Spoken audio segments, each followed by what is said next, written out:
Bonjour bande konange zanga mamluba, j'espère que vous avez malam skanya subozali. Ah, basi angweze bela koloba pona mboka na biswana. Na ebukute poto banda kana makamde to banda.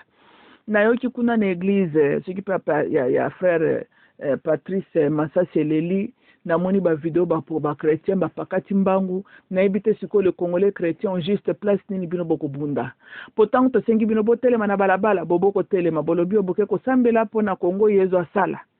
Tolobi na este kuna to bunda o to ko bunda te yezu asala siko yezu na bino bokenda okutana dans vos églises tipo bolo bakaboke ko lukaye kuna n'est-ce pas siko ça tend pas motiver batu bayena minduki affrontement eyeli bino esika yezu azalaka ale bo pakati sumbango bokimi na ebite siko tango bokima ki bokima na balabala mais bino kuna na balabala bolinga kate po yezu azalaka wana te yezu dans vos églises vous étiez dans l'église l'okitama ça c'est dans l'église ndenge betaka na este kuna 24 heures sur 7 mais bolinga kobima na balabala te po bo contester po bolobi yezu o bokenda kokutana chaque dimanche la kosala mais vous étiez sika yezu na bino azalaka bokimi boke na balabala kuna na balabala c'est quoi qu'est-ce qui est là na balabala hein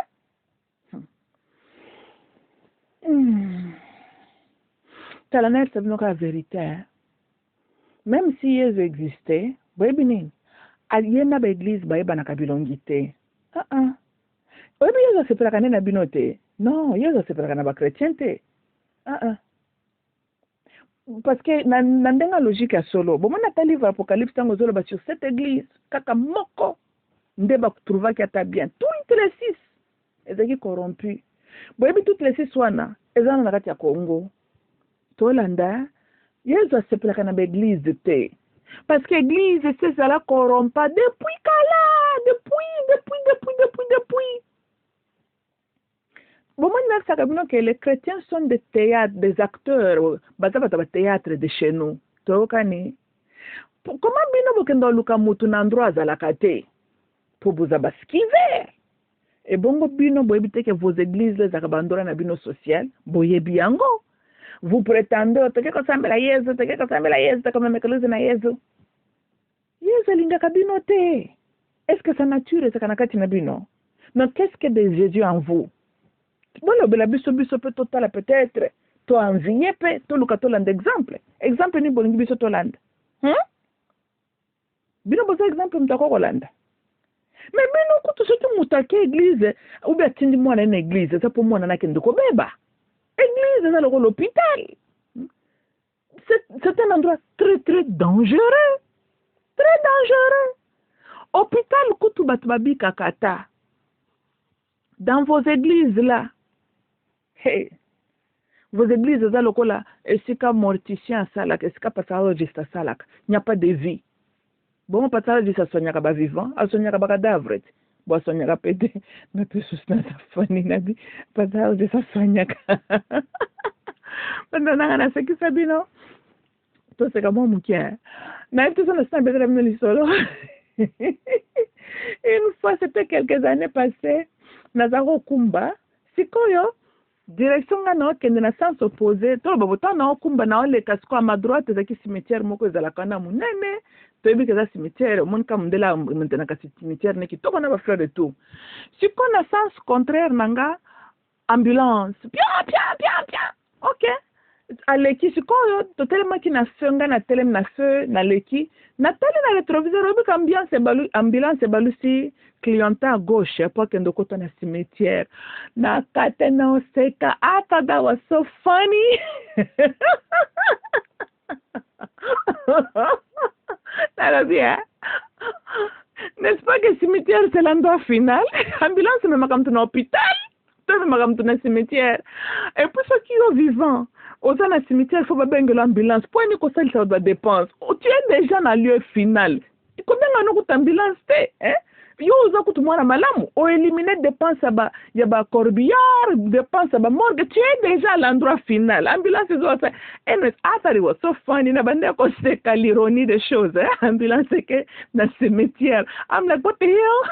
Ne me dites pas que cadavre mon quoi bimio ne faut pas qu'elle dans l'hôpital. Anyways, wande konanga c'est ça les inconvénients, c'est qu'on réfléchir un peu trop, hein. Moi, je regarde la situation, non, t'as l'ironie du scénario, like, what the hell? Like, tu ne t'attends pas qu'ambulance est dans un cimetière, it's like, what the hell? Parce que ndenge nga lobby, même les travailleurs dans le cimetière, so cause du problème kuna, arrêt cardiaque. Mais vite pourquoi tu une ambulance? Oza déjà la destination. Et alors quoi au sala kana nécropole? Imaginez la nécropole ambulance qui est la nécropole. Est-ce que vous n'êtes pas ni? Et puis misa mutu kuna zongisona cinquantenaire. Ambulance et bossa ni itinéraire nango. Non, te utaka cinquantenaire mais mionde na nécropole. Et ça la kale renverte, n'est-ce pas? Mais ceux qui les vivants aux unis problème na nécropole. Pour nini faut ça il s'acaba tu ba dépense ba kendo ko na ba frigo, ba kendo ko na ba cercueil. Aux autres déjà un endroit final. Hein? Oh. Et pour yo benga s'occuper corbillard le ko zana pour ça ba cérémonie, OK benga ambulance. Pour ambulance il faut contacter les choses ba corbillard. Au moins ko ça ba dépense belé, aux a déjà. Aussi on comme qui déjà. Et nous vendre ko na ngwane ze ka to se kaka.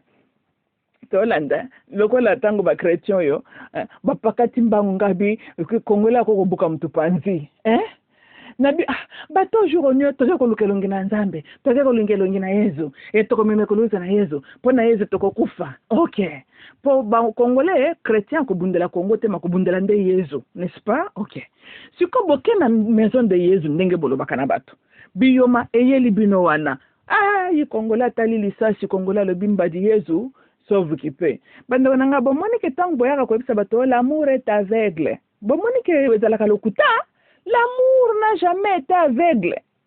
L'amour n'a jamais été bobaka na bato nini awa, botana ba slogan na bino bolobaka. Pour les meilleurs, pour les pires. Lokuta, l'amour eza lokola la dame justice. Tolokani bo tiana mituna bino teke bazaka aveugle te. La dame justice reconnaît les différences dans les classes sociales. Tokani, mwana mutambonga kota kaboloko teo, tolanda, mwana mutambongo soka sali crime. Nayo mobola, Lady Justice, ayebi ko différencier riche na pauvre. Bolanda kateko elle est aveugle, la justice est impartielle. Moi, je suis à Monaka. Oui, à Monaka. Ceux qui battent na posa réellement à l'aveugle, de lambana batie na mise zipka, il fallait que za la muindo. Bazwa elamba pembe batia ye puna tala bosomo na penza ke na se elamba na mwasha na monaka yangwana yebi ko différence entre mundele na mutu muindo ayebi différence entre riche na mobola la dame justice elle voit ataka na aveugle te donc avocat ko sabino te ko bomoni ba discours à procureur nous sommes devant les juges la justice a tranché makambo lady justice azala ka aveugle te she sees azaka na asa misune sala ka monaka. C'est bon, tiens, tembe. Mais quand on a un problème na riche, beaucoup ne devant justice, on doit trancher les cambouana. La justice a dit qu'on différencie la différence entre vous deux. Oui. Oh, l'amour est aveugle. L'amour est aveugle, les cambonines. Yo mobile mais quand on a la magnolo, ya solo yemba papa yemba, magnolo so qui qui l'amour et qui me la par la fenêtre. Papa yemba a comprenaka, a lobby vérité, et son âme. Yo mobile mekana ko zala manyolo total ndenge mwasi ko condition ko linga yo mwasi azanga habilité ata kulata ta elamba na nzoto atali papa mboyo poali ezaka ka problème mpio di fois senga siko tala combien elle va rester l'amour est aveugle quel aveugle l'amour c'est comme Lady Justice ezala ka aveugle te bon on ba buzo bano l'amour est aveugle l'amour voit oui l'amour voit nando mona te mobali kitoko atanga melokola pantalon zanga poche akepa bafi basopeli mai balingi ete mais ya tondi bolingo na mutema voilà l'amour n'est pas aveugle l'amour voit toyokani voilà l'amour est aveugle oyo langa oza mutaba virgule bele je t'aime l'amour est aveugle come on get out of here. Na monde ni l'amour est aveugle. Amour n'a jamais été aveugle. L'amour voit. Tolanda.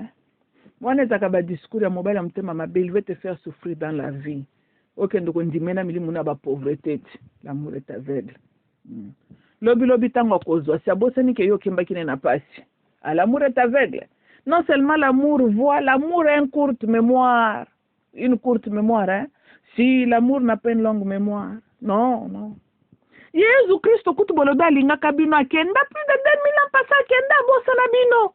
Kata muto mokilinda sana mémoire. Ya koyeba ka kolala kine banzala. Bébé bino bovivaka na planète mususu sala faut posa ka réaliste. Tolanda. Yesu bino boloba wa linga bino wana. Ayebaka bino ata? Ha? Tina ndenge bazo boma bino mboka yango ne zoko kendaka na maboka banguna. Bomoni oz intervenir. Ayebi bino. Mais boloba lingaka bino ti. Ah, siko entre vous na le peuple courageux. Bino bomoni banani oyo Yesu koko tia poids. Vous voyez, voilà même l'amour de Christ a une discrimination aussi, bien sûr. Dieu est amour, mais Dieu a rejeté aussi, et les gens qu'il a aussi rejetés appartiennent à club israélite. Il faut être réaliste. Christ n'aime pas les fainéants. Tolanda, le peuple qui sait s'élever pour se battre pour son pays, Christ aime ce peuple-là. Là, il est à Tchakabango poids. Bino, Boboko Bundela Congo, Boboko Zala normal. Tolanda, l'amour a discriminaka, netinaka na bino, yezo sala bino discrimination cardiaque. Oui, alinga kabino te, bosiboka ya kota kamangam na bino, po boza ba fainéant, bolingi ko bundela mboka te. Voilà. Oh Christ est amour, il est amour. Il aime Netanyahu. Bino alinga bino te. Po Netanyahu est un guerrier alingi bitumba mingi. Tolanda, Yesu a aimé Mobutu. Yesu a aimé Laurent. Vous voyez que Laurent, malgré Yana Banguna Namboka, Laurent, je pense qu'à fin auprès de Christ. Christ aime les gens comme ça. Quand ce pas sa bango autorité, ba vaincre bitumba. Na l'autorité, Yesu, le baka kopé sabato, ça pour ça l'année. Pour ça, il y a un dialogue. Yesu a besoin d'autorité pour nous faire le dialogue na bakor. Oh, même moi, je peux dialoguer. Et moi, je peux signer une signature quelque part. Mais n'avez-vous pas vu Chilomblombo? Moi, je peux dire ça a pris combien d'efforts pour lui pour signer l'accord à Tekamboka. Tokani, voilà. Est-ce que Christ est impressionné par Chilomblombo? Pas du tout. Si l'autorité Christ a promis qu'il y a un Sabino, Bobangate, a coupé sa mot Chilomblombo. Parce que quand la perte autorité, tu l'as pas autorité pour ça n'angonine. Abundakate, c'est un menteur, azane coopérant, aza traître. Si vous avez autorité pour chilo, mutrowa chilombo, yezo apes autorité. Pour chilombo sala nango nini. Teokani, voilà. Si vous bino, yezo apes bino autorité, pour servir bino en quoi? Pour jamais beaucoup bimana balabala pour déraciner le système. Tolanda, sur 100 millions d'habitants, votre armée n'a même pas 1 million d'hommes et femmes na kati armée. Bwana bino na milima ko bundate. Siko autorité wana ezali po na ba guerrier. Êtes-vous des guerriers? Avez-vous la conscience? Pour botelema, êtes-vous un peuple courageux? Siko autorité, bon moi taraveno konanga nazer sabino réalité makamdenge zali. Tolanda, vous n'êtes pas utile à Christ, à qualifier la binote, parce que les atouts de Christ, ils ont servi binone et l'autre à mon côté. Christ, ce que le bas appelle sa tabolingo na ye, yo congolo lingaka congolais, mais qui sont en train de trahir le Congo, hein? Qui sont en train de faciliter les Rwandais là pour tuer les Congolais. Si vous, ils vont perdre énergie à babolingo na ye. Vous savez que Christ aime mieux Netanyahu qu'il aime vous là. Parce que Netanyahu zo bunda pona cause ya bango bakazar wana. Yo bunda kapona cause ya nani? Oke kuna na beglise na yo, olobo oke ko bunda nde pona cause ya Yesu. Yesu asenga ki obundela ye cause. Et puis boza ba comédien. Masa seye, bolakisa Yesu ke bino nde boyedu ko bundela ye, ale bo sundoli ye lisusu na ndaku na ye. Bolobeza ke kuna na beglise na binoti. Bona milima Petelo, Petelo tango yomeye awanga na Yesu. Tala bilibo pakati bambangu. donc bino ya on a lobi yezo azana na besoin pesa bino bolingote pour ko servir bino na lokote ana ngona nature na bino te ana besoin pesa bino autorité te tolanda voilà.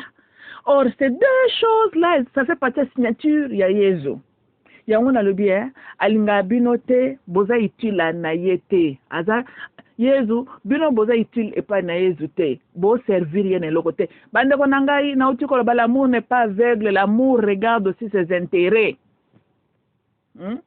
Yezu n'a pas un intérêt en vous po bino moko bolekisaka yezu ke soka meki ko sala erreur monumentale s'ingester na makambu na bino Golgote kosaka mais bino yoka quelque balle bête monde bo pakati mbangu siko imagine ce qui est sola avec na église wana bonge bo sundola ye babete babalit alors bon yezu ibe ngo taibi nature na bino vous préférez aller dans vos boîtes ou aller faire de comédie na l'église na bino Jésus connaissait là alors à quoi s'investir pas na bino po salele nini mukolo bo comme batu normal en ce temps-là, Jésus a koyé pas quoi kotia bino poids. Tolandi voilà. Etambola kanende nge wana.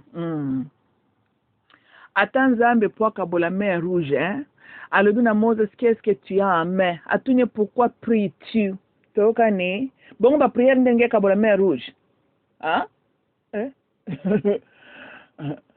Il fallait qu'il y ait action. Tolanda, il fallait qu'il y ait action. Moses azalaki na rod na loboko na staff zambabi bambangu na mai wana zanini eza action te eza action tolanda bino botaka bata action baba ta action te sigoi bolingi nini bapasola bino mai rouge utiko bo pasola ngone na ba prière bosalaka bosala ba prière kasi barwande bangwana bazozo ka ba qualité bosala ba prière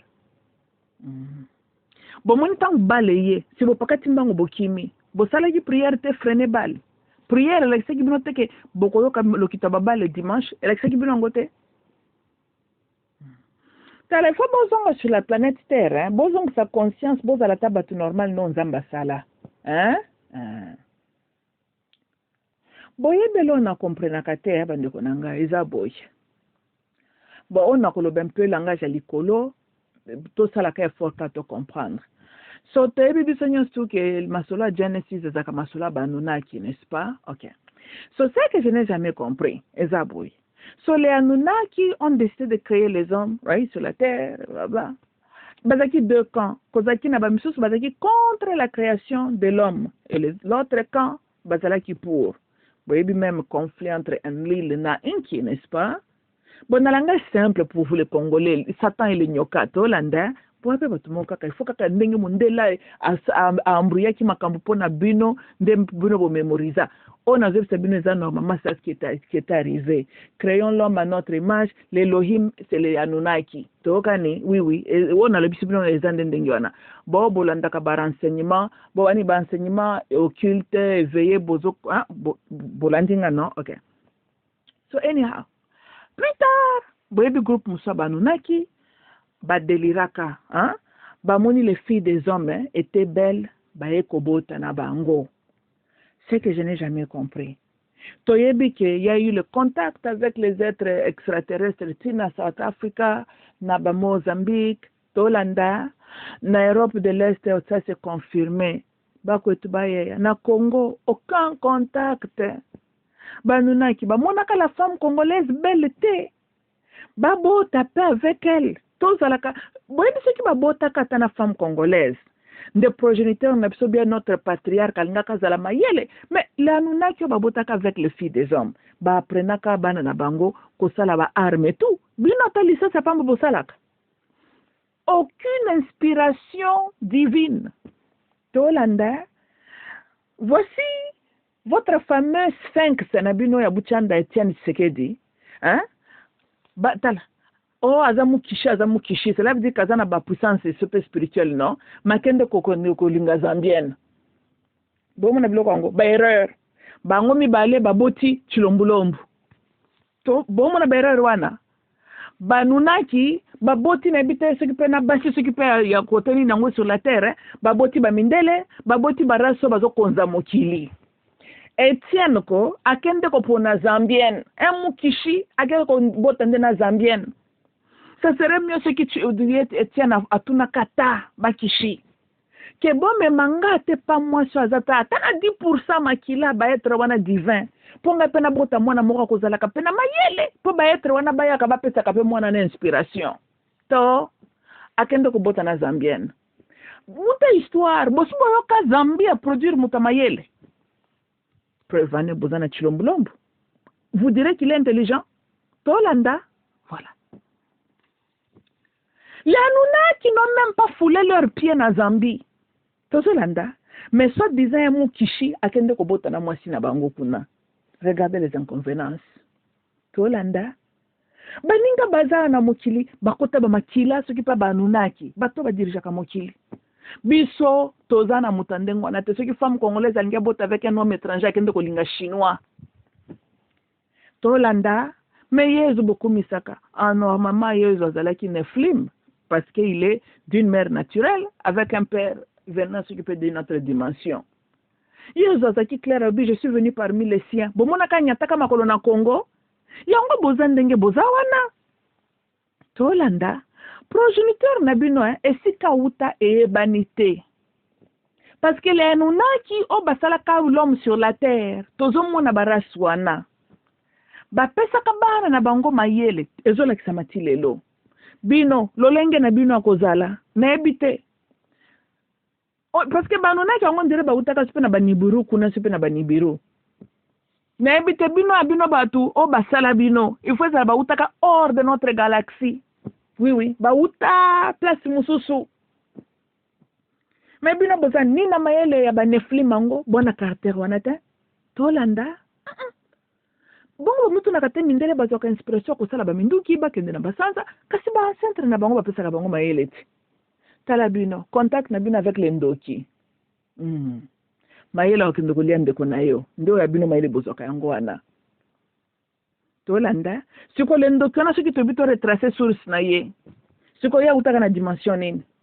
Po baninga bibliquement baza lié na Anunnaki. Siko yo bino na lolenge na bino. Il y a existence na bino et utaka dans quelle galaxie poza ma planète Terre te yezo zalaka Nephilim bozana caractéristique yezu te tolanda le Anunnaki masola banunaki kama masola bitumbati pona bobolanda kama masola banunaki masona bangu teza kama masola babitumba n'est-ce pas avec tout le temps les guerres entre les Elohim ça aussi c'est vrai tolanda bino bobundaka bobo bitumbate bupakatakande bambangu then azo comprendre binote. Ok, nalongola le mot Anunnaki na utiliser les terminologies bino boyebi l'Elohim tolanda ba Elohim bazalaki bitumba mingi bino boaba bitumba te siko le fameux Nephilim otoyebi Jésus Christo mutaba autorité sur le système de ce monde bino bozo oppressé par le système de ce monde. Apesi bin autorité te. Ngai na lobi boy. Omoni bino loko fo bo sambela ka bo pledaka, bo tuna source na bino. Pourquoi vous êtes ndenge bozawana? Na pesi bino liste mambosa la délivrance te. Tolanda. Bo sala pe délivrance bo longola milimu ya Babylone na ba Egypte na kati na bino. Bwana milimu ya kozala ko oppressé par les autres nations. Bolongo la milimu wana. Ulebo kendo liaka balia na bino boliaka et puis bo kanga ka ba famille na bino servitude na ba famille te bino bota ba serviteur collectif international. Tolandi bon mondenge Israël seri moko zakana ba don de se faire prise en captivité, de se faire oppressé par les Babyloniens. Nde milimu bino bozanango. Rwanda envahir bino, les multinationaux ba oppressa kabino, bwana milimu wana. Wana nde mulimu ifale botere milaka bobengana. Bwana milimu wana kolinga koza l'oppressé par les peuples étrangers. Oui, faut botere milimu wana. Bon mondenge Israël azalaki na esclavagisme ne kuna na Égypte. ndenge bobino boza loka ba serviteur boza ba esclave bien que bozo mona ba barrière frontière boete ya ba plantation mais boza na mino ba esclave milimu ifo botelemela yango wana ulio perdaka énergie nuna ko liaka ba lien soki pe ya famille ton pays ne marche pas ton pays na lingala bobani est maladie tolanda voilà avant yo kendo ko lié ba diabulu soki pa famille na yoko économie ya mboka na bino se bongi yo zalaka na mboka frontière eza sécurisée babalabala eza bien you know babiloko mutu aza nango besoin po azala à l'aise yo en tant que congolais ozalaka na biloko yango siko bandoki oyo moni eza tata mwasi na yo bia mwasi na oto ya bana na yo n'est-ce pas siko barwandais oyo na bamultinationaux bazosala ozalaka no pauvre yezu apesi bino révélation te bozwi yango révélation te yango nalobaki nasala podcast mpo napesa bino mwa mayele voilà donc prochainement ntango bokende biloko wana bokende kosambela badelivrance napesi bino badelivrance il faut bosala bokoloba na yezu boye ke yezu olobaki opesi biso autorité po autorité eza mo etambolaka na action mais biso bakongole toza bapeureux yezu opesa biso makasi toyeba kotelema tozwa action ndenge moses atombolaka nzete na action abeti mai nde prière fo bokende kosenga yezu yango wana boyebisa yezu lokola ye alongaka bamilimu na bagolgota alonga molimo ya Babylone moni milimo na bino bozana ngwane fo ba multinationaux ba coloniser bino ba konza bino ba exploitaka bino bosenga yezu a délivrer bino de cet esprit là tokani vraiment il faut beaucoup se concentrer milimo bino fo bokendo bengana yango wana bon moni se bo bengana milimo wana tout d'un coup bokoma normal bokotala ke sur 100 millions d'habitants, il faut aux moins atteindre 10% population basée enregistrée dans l'armée. Tolanda, voilà. Parce que là, je pense que votre armée est composée de 120 000 personnes. Quelle honte. Tokani. N'habitez ce qui, selon votre calcul, le 880 000 les Ozangawana, n'habitez ce qui est Angelou, Bakoutana, Lola, comblé Trouana. Loko babra yezo ko bundela pasi ya Congo. Je vois. Bokanise ke yezo ko tindela 880 000 ba combler armée na bino, n'est-ce pas? Po ba bundela bino. Yezo ko gaspiller énergie na bino na état bino bozaleli wana te. Ko zala perte énergie.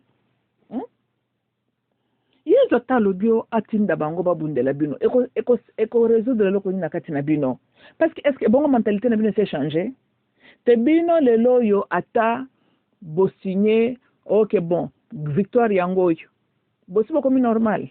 Nan bokomi normalité. Vous allez encore répéter la même erreur ou contribuer pour se résoudre la situation, n'est-ce pas? Lobi ka notre tien na kolamuka. Bokolanda lisusuti. Lobi ka notre chilombulomba ko bima. Bokobete lisuma boko, n'est-ce pas? Bossi bokomi normal. Voilà. Bolobaki na biso wa. Toute autorité vient de Dieu. Parce que selon votre compréhension, pour justifier psychologiquement et accepter l'oppresseur, l'aventurier qui est venu trahir le pays. Binomoko, parce que moi, c'est que je comprends avec la psychologie des Bandekonangaya. D'abord, vous aimez justifier le mal avec un autre mal. Et donc, vous évitez le pourquoi. Votre philosophie est unique à vous. Tolandi, oui, oui, vous avez une manière de réfléchir à la normalité. Mais c'est ça les inconvénients, parce que source Nabino ne vient pas de cette galaxie. C'est ça le problème. Donc, Bino Bomone la Kamakambu, c'est l'homme progéniteur Nabino qui vient d'une autre galaxie. Yango Makambu ya terre, et autres la bien Nabino. La terre est une place logique. Tolandi, oui, sur la terre, il y a Makambu raisonnement pratique. Bon, tu seras à Neptune, toi, sur la terre, il y a des dimensions pratiques. Ce que Bino fonctionne à Makambu terre, vous aimez aller dormir dans vos églises, en train de prier. Vous avez na ba ecstasy, na bino na ba fantasme, na bino c'est pas il y a ba planète, c'est pas dimension. Vous avez na planète Terre parce que source na bino eza makambo galaxie yote. Mais ce qui coûte ba nuna ki bazalaka ko bunda. Bino pour l'intérêt na bino moko bozana mayela ko bunda te. Parce que bino bozomona makambo selo votre progéniteur qui vous inspire, raisonnement inspire à Kabino Wana. Bisika Outa, personne ne comprend. Mais il ne vient pas de cette galaxie ici.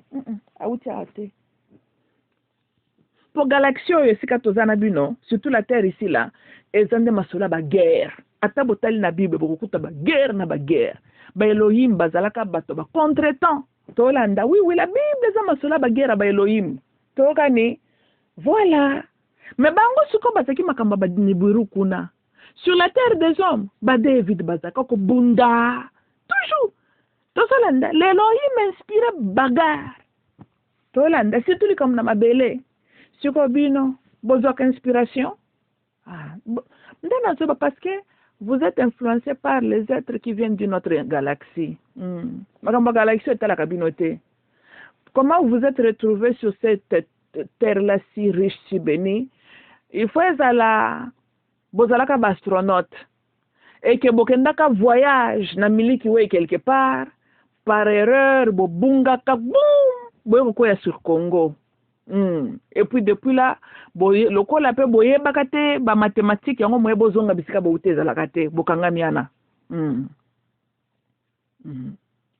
la terre a été visitée par beaucoup de gens venant de l'autre d'ailleurs bino pende bo bino bokanti ba utaki wapi pour muta sala bino azalaka wate tolanda Elohim a influencé ba Elohim ba influencer bato bino bona caractéristique wana te. Les Nephilim, ils ont lié avec la terre. Tolandi, boza na caractéristique wana te. Parce que bo utakande na galaxie mususu, bozalaka ba astronaute, bo bungaka.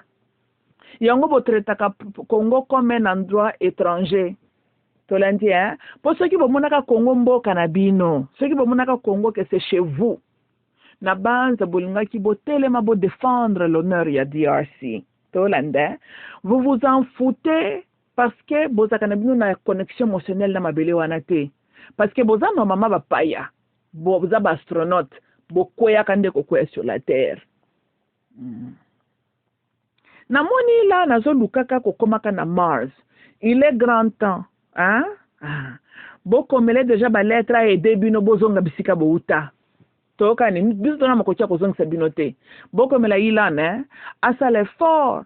D'ailleurs, ça peut arranger aussi les États-Unis, ceux qui vont comme ça, on peut mieux exploiter le Congo. Ceux qui vont bolongwe, toko tonga Congo, on a très bien toko développer ango, mais bien il faut bolongwana na mabele wana. Toko simba makila na bino tende na bifo bozonga nde bisika boutaka. Ila naza obsédé na makambo espace, akoko aider kozongisa bino. Tolanda, bobo komelende ba lettre. Nga kanisi écoute que tout le temps bosambela ka Yesu zalaki bo senga Yesu asunga bino bo akendo ko tika bino bisika bo uta nzokande bonganza nya sur la terre bo senga ka Yesu ba prière mabe on a telemeli ba demo ya famille na telemeli ba demo ya famille faute prière eza faux prière ko sala ba prière à bongo bolo bakyo Yesu ko mema batu na lola n'est-ce pas lola veut dire quoi alors ule boye bisa Yesu aya ko déporter bino akende na bino hors de notre galaxie. Yozo tinga mwebisaka Yesu na pamele milimu ya famille. Qu'est-ce que les milimu de ta famille ont à voir avec la sécurité nationale? Parce que on a bolingo mboka na yote. Yebisa Yesu aide bino lokola ndenge epa mataka na mapata. Akosa la ta miracle wana. Nga d'ailleurs je trouve que ça serait une prière que peut-être Christ peut répondre pour vous. Oui, réfléchissez un peu. Votre présence est inutile à lui. Tolanda. Bomonite que ça arrange Christ ce qui bo sengiye amat sabino kuna na lola na galaxie sika bo uta. Qu'est-ce que Jésus en gagne? Zaire zongi kozala vide. Tolandi batusko normal ba yawana. Tolanda et puis botika kolata ba kabelo na trop de mariage na maquillage comme ça peut-être anuna ki moko kozala okeli biso mawalu kama na ta moko azala kabela bota na yeti. Tolandi yango biso tokoza na matériel ko abota na anuna kite mère yake ko bota na anuna ki baboti Yesu biso tokoza la pena biso pe Lucie pete ba ndele bazaka na Lucie biso tokoza pena Lucie na biso te kendo ko bota na ba chinois côté boetiana ke ko bota na Zambie bosambela anuna ki moko mona bino kitoko abota tana bino tala so bongo bozala na kati ya kongwana bosambela bobota pas ta être moko azana intelligence suprême. Et puis bobondela contre l'esprit auquel de kolinga kabat bauti Zambie.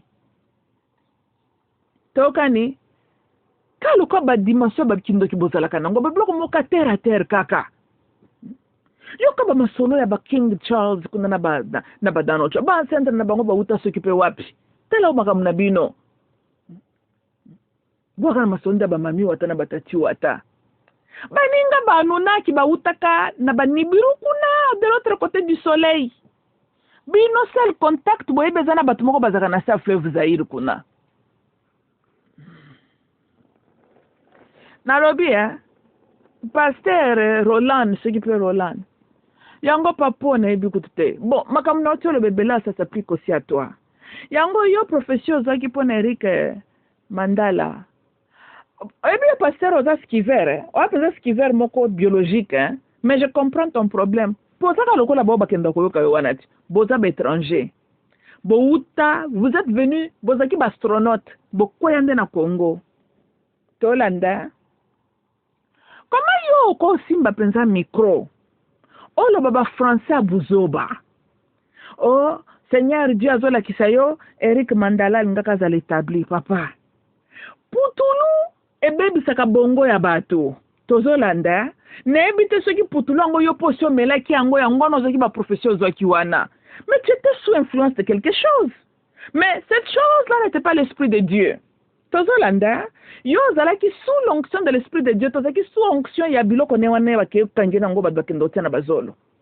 même chilombulombo mutu ya chilombo baby ezaka esalaka bien te yango chilombo zaka soki lelo lobi lobi asali be bongo ne tout ebeba Eric Mandala il faut la partager biloko wana chilombo asno fango na kati ya zolo chilombo soki tosali autopsie tokokuta bomoni mokua Karl Joane Kabola kale de na strine ya chilombo il faut le liama nyonso likola ko tiaka baputulwana na ya bakokaini na kati ya zolo ne wana na aner ba drogue ko sakana tango bomoni aner ko aza tout le temps na kwiti ya baputulu moyen a mona le danger zoko ya izalaka te bongo bosi bomona aner zo fonctionner comme une agence consciente bazalaka inconsciente pour ce qui aner fonctionner comment est-ce que la police internationale va détecter Eric Mandala aner n'a pas pu détecter ango tozolanda et on est surpris que le M23 bazoko traîner baboto la kapso ba localité un Congolais qui pose l'insécurité même nationale parce que quand ça la trafic wana ndako ça la na dimanche ça c'est un danger national aner amona ki angote parce que aner bazaki ba camarade ne bazoko snof biloko wana nakati bazolo na bango chilombo client numéro 1 chilombulombo wana bozomona donc bipolaire ne tokanise kabela ka bipolaire zande ba putulu wana ba cocaïne nde etumba ba cellule tout ya bongo chilombo tolanda tout d'ailleurs tokokotsa plainte na Netherlands na Espagne que tozui président moko mutunyo sebeba pona babiloko Eric Mandala bandaki koteka tozolanda e bebisi bongo nyonso chilombulombo Eric Mandala wana a contribué na konuire biso mais yake ko bebisa ba bongo ya président na aner na monaki ba image a telemina Moses Mbi yango Moses Mbi azo connexion kuto ba latin yango Moses Mbi yake ko sala ko kataka ba trompe ya ba minere ya batu biloko wana etondie na zolo et puis kalamba ipondira bandeki pe komela biloko wana po makampa kalamba ezalaka pe na nzela te donc ba pasteur bele Eric Mandala oyo akiko tumba babongo tous nos politiciens là bazaki ko snorf biloko wana bilombo monika po bake kangena Espagne mais bilombo mituna kate qu'est-ce qui ne va pas dans la tête de Chilombulombo botuna mutuna wana te eza ba biloko wana secret bimi azaki ko snorf yango tolanda yango Chilombo zaka normal te incompétence kakaye tolanda qu'est-ce qu'il continue à faire là na mutu ya mboka bon de toutes les façons parce que bino bomito bo permettre ya zala wana donc na ko toucher point wana te well Chilombo là avec votre plaisir n'est-ce pas ceux qui bolinga zala na ta zala wana te boite bon bino bo binde basala ka soulèvement populaire te si bo binde na hôtel n'est-ce pas mais hôtel ma ki po boke d'église te quand de hôtel ma ki na ceux qui hôtel mi nombre munene c'est ça le soulèvement populaire te voilà donc boyebi il est là pour bolinga zala wana n'est-ce pas ndebo na zolo babande ko na ngai eza pasi pe mawa mutu azokotrafikaka baputulu na dimension wana bolanda film oyo Clear and Present Danger au gouvernement américain badeklaraka national security ezalaki mpona nini mpona baputulu ezokota Colombia okotaka awa n'est-ce pas siko ye Ricky Mandala po asala biloko abande kosala donc azokotrafike babiloko ne ezoleka bacongo sous prétexte kaza nde na kati ya business ya pétrole bacarburant esalaka te pétrole ya Congo ezalaka crute excuse me mindele bazwaka yango bake barafine bazongeli kotekela bino me ye alobi azalaki na kati ya business wana pétrole nayebi te ezakeli kote zoka nde bambongo ne wana tu ezalaki biloko na kati ya zolo oyo azokosnorf biloko wana na bapilili komela siko azalaki tout le temps camarade ya bakonzi bomoni pourquoi Congo na ekende liboso te parce que vous avez un président drogué par Eric Mandala. Pasteur Roland Tolanda akaya snorf biloko na kati ya zolo na ye epese kizunguzungu asimbi micro nde bomoni ba français wana lobaki ba prophétie imaginer akoma ko hallucinate Tolanda kasi effet ba biloko wana komi ko hallucinate n'est-ce pas Pasteur Laurent asope Roland azaka sous effet ya hallucination nde ba prophétie kenda koloba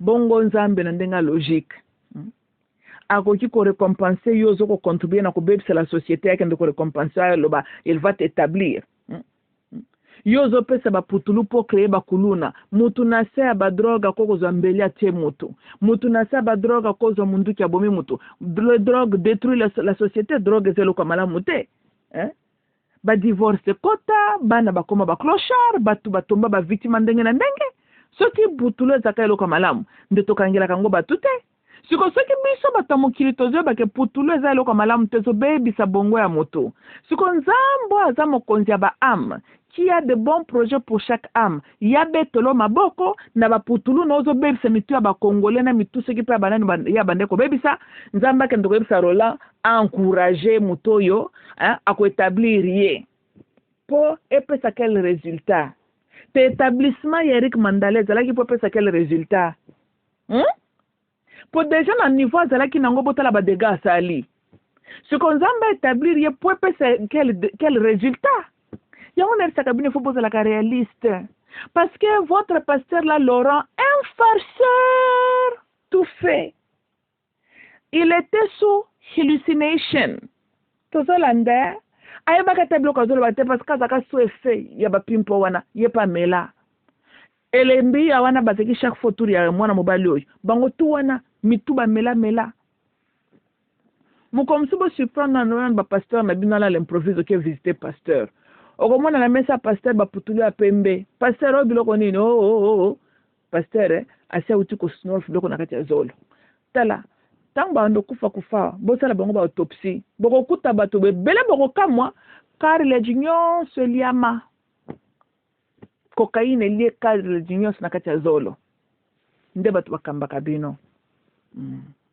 vos pasteurs hi oh Dieu me montre Dieu he was hallucinating Dieu ne lui a rien montré il était sous hallucination induced par putulu tolandi donc tout sur 100 millions ba congolais nzambe ya Roland ko amonaki congolais mususu akopesa la prophétie à établir te ya combien de congolais avec la bonne intention que ceux qui nzambe établir congolana ko kosala vraiment un changement positif pour mboka bwana nzambe wana ya Roland monite makende ko établir un homme qui est en train de détruire la société atakutu baloba ke Congo ngo ezaka pays maudit donc selon logique ya nzambe ya Roland ko Eric Mandala ifalaka zala bien établi pour continuer ko bebisa ba congolais tozolanda voilà selon le kasi nzambe ya Roland alingaki Eric Mandala continuer siko continuation Eric Mandala ezaki ko arranger biso siko na loko nini pour ça ezaki loko malamu de babwili ete mais nzambe pas juste ayeba ke soki babwilaki na Congo bana mère na yewa na bachilombulombu bato aner banengaki balandisa lisolo na se bino bokanisi te ke bango aner si réellement baza service agence ne croyez-vous pas te ke bayebaki ke mwana mobali azali engagé na baactivité moko peza illégal of course they knew Vous n'allez pas me dire que of course they did. Tolanda. Mais l'argent parle, puis half of them bazar them drug dealers, not drug users. Tolandi, hein? Bon, on va faire confiance à votre gouvernement en Rwanda. Ce sont des voyous, des bazars, des applications. Bah, voyous, bah, tout normal, boite. Tolanda.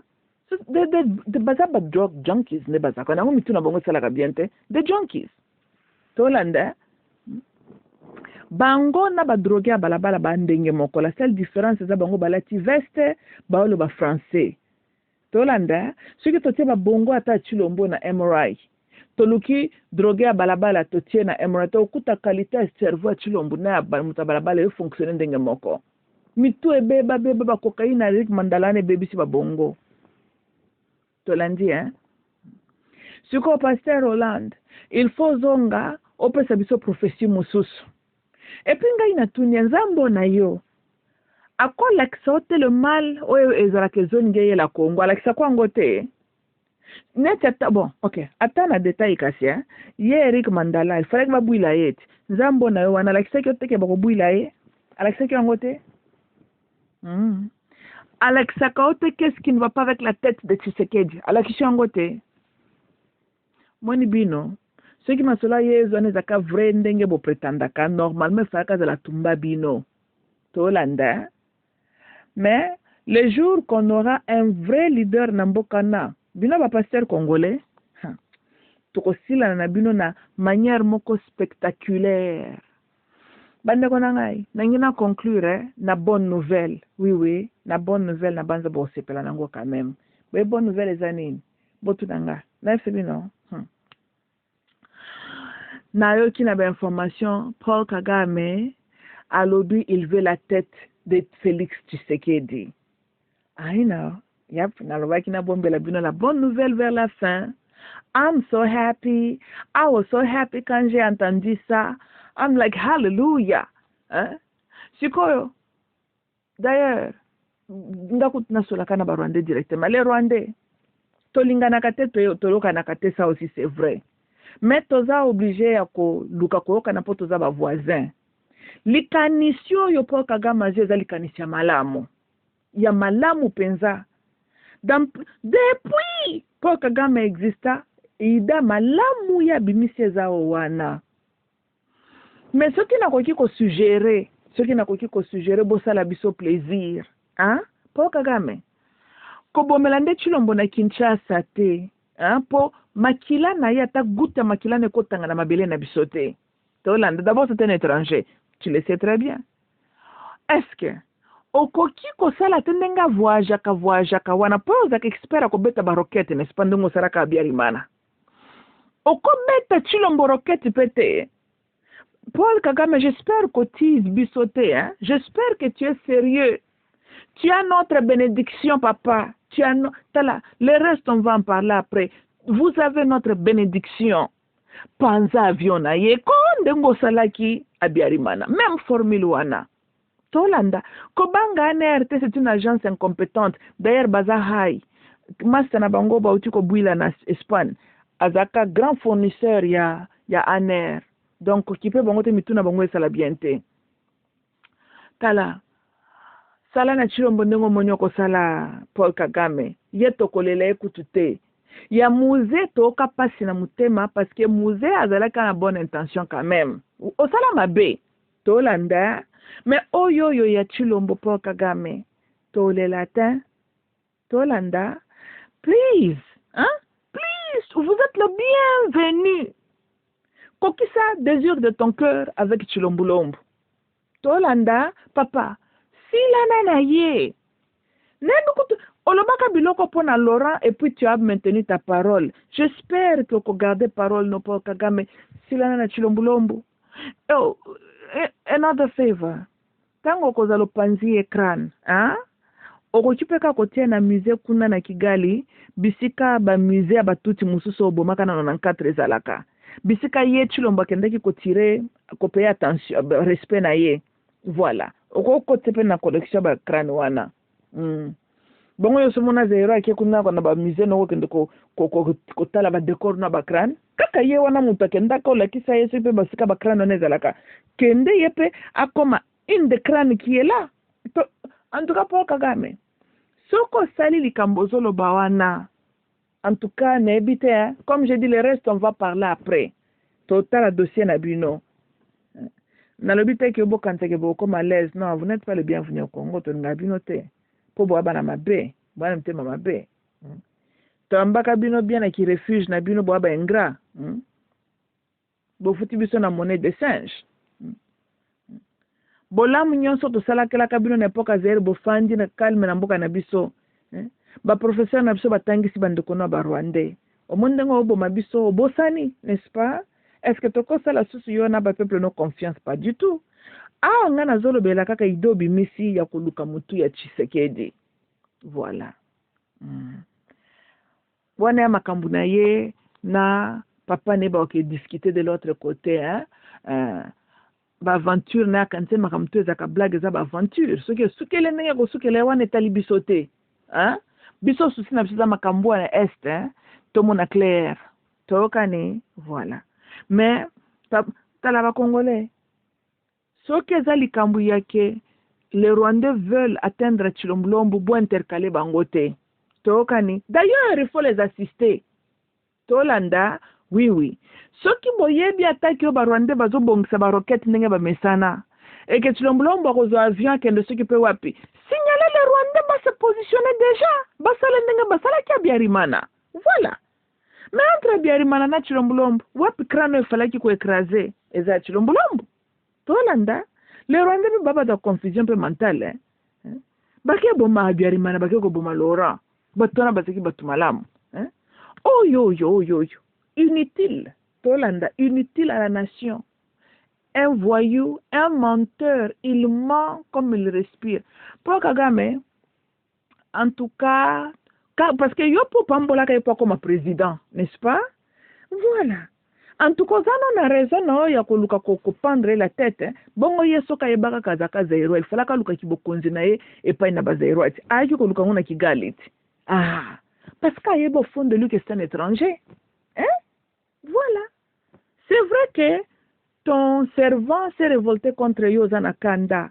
Ben alobi, on te comprend. Tolandi, pour biso to vota ka payete. Oyebi, tu n'es pas sans ignorer que to vota ka nema nfayulo. Notre chrétien l'amour, andima ne ba yiba ye élection afandi na ye. Chrétien mususu yewana. Tolanda, mais les Kambouté. Avec moi, une faillule, tout ça, un espoir que tu as à cause de ce raisonnement, ya bomoto. Mais oh, Chilombolombo, il est corrompu à sa nature, Moyibi. C'est un voyou. A weaponize un air pour théoriser les citoyens congolais qui parlent contre lui. Et pourtant, il y a un discours là-bas. Droit d'expression. Mais ça s'appliquait parce que Mobutu était au pouvoir, parce que Joseph Kabila était président. Maintenant que Bango avec leur parti politique qui a voyou, il y a commune qui présidence, démocratie, droit humain et tout cela ne s'applique plus. Aner, Barandre, Ango, agence privée, il y a voyou yo, pour na théoriser les Congolais. Est-ce que, tant que vous avez une idée, que tu veux la tête de Félix, est-ce que biso bazero toko koko kamabe te? Pas du tout. Non. Toko kamabe ta? Tolanda. De toutes les façons, il y a à la kakape qui a koko bomayo, n'est-ce pas? Voilà. Mais ce n'est pas un guerrier, hein? C'est un civil là aventurier moté qui pisa. Tolandi, hein? Mais yo za soda. Yo siko yo salela maloba na ye ya kanisa kazo makamne na loenge pa ute komela bakokaini na ye yo like seke eza blague ta to sala ba blague te eza makambo ba pizza te sila na ye comme ça de l'autre côté akendo ko sona na tatana ye kuneta libisote bongo biso ba tese ki tatana akendo ndoko bota na Zambien tatana loba za mukishi bakoko ba ebisaka eteke luka mwasi moko aza pe na makila ba être spirituel comme ça bobota mwana moko maele ba ebisaka yango te.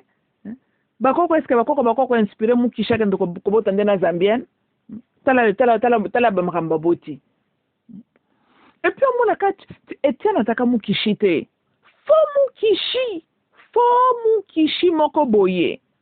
Aucun pouvoir. Mukishi mobimba, bazongisa na ba village, c'est pas village natal ne bon village adoptif na ye, hein? Mukishi mobimba sali 2 ans na frigo na Belgique. Mukishi mobimba ba yena bembene na Kinshasa, ba érosion, ba inondation, makamkama be na Kinshasa. Deuxièmement, mukishi donc présence moko contre la nature. Yango to mona ba problème to mona na Kinshasa parce qu'il est là. Faut mukishi. Même la Bible ne prenait pas leur femme en mariage. Mukishi mobimaka koluka une femme étrangère. Tal. Tout ce monde. Parce que kala kozala mukishi te. Preuve que mukishi tu sais de la kawabi. Un homme sans puissance spirituelle, sans puissance ancestrale. Bako kokutu balinga ete. Mukishi bake kondelende na capitale. Atiki mabela so disant bako kone kuna ko nyata makolote. Kasi baba kendo kunde kuna na mupompati. Tomona kaza mukishi akuna. Serikali anaingia kota na sama belete balinga basala ngo ba film moko za la kate tolandia mais dans tous les cas tata wana inconvénience à cause biso yo ebi cause déjà muta Malawi aux étrangers oya na Zaire botami wana ba pesio moi ba privilège aloke suko kendo linga moi simoko étranger lisusu aboyo ya Zaire ke ko linga étrangère. Tala moine étrangère à beauté libiso. Un enfant ya tantôt. Tu l'as pas causé la tantôt t'es comment? Tata ne moko pas dans mutaba azaki mutaba tantôt. Tantôt Malawi, tantôt Mukishi, tantôt quelque chose ne colle pas. Maman peut aza s'occuper tantôt Zambie, tantôt s'occuper Tchaoupoué, tantôt s'occuper. Au moins kaka mutu mubimbako avant qu'il soit né sur la terre des hommes azaki kaka mutaba tantôt. Yango makamne nyo kaka tantôt. Trop de tantôt na libota wana. Na ba kombo moko inventé Tshisekedi. Tata na le seul le premier Tshisekedi na mboka na zaka tata na e. Muto dans un mukishi sur le sol de soi-disant de ses ancêtres mazanga azanga ndoi Tshisekedi wa Mulumba. Tolanda. Eli habande kunangeza kinga mamuluba. I love you all. Bye bye.